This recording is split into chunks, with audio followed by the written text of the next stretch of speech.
Get ready with me എടുക്കാം. നമ്മൾ moisturiser കുറച്ചെടുത്തിട്ട് BB cream ഇതൊന്നും തേക്കാറില്ല, വെറുതെ ഒരു ആവേശത്തിന് തേക്കാം.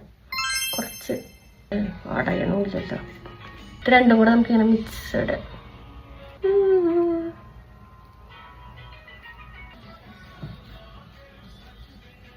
അത് കഴിഞ്ഞ് നമ്മൾ പറ്റുന്നത് പൗഡർ. അല്പം കൂടിപ്പോയോ എന്നൊരു ഡൗട്ട് ഗൈസ്. അത് കഴിഞ്ഞ് നമുക്ക് ഇതിന്റെ പേര് മറന്നുപോയില്ല.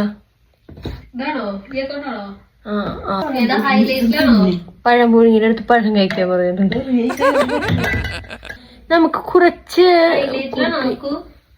അല്ല എന്തിനൊക്കെ നോക്ക് നീ ഇട്ട് കൊടുത്തിട്ട് നമ്മൾ മാറ്റും, കാരണം കൊടുപ്പോന്ന് എനിക്കറിയാം.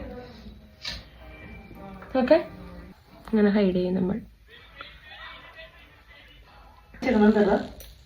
ഇത് ഇങ്ങനെയാണ് ഇടുന്നത്. ഇത്രയുള്ളൂ ഗൈസ്, ബൈ.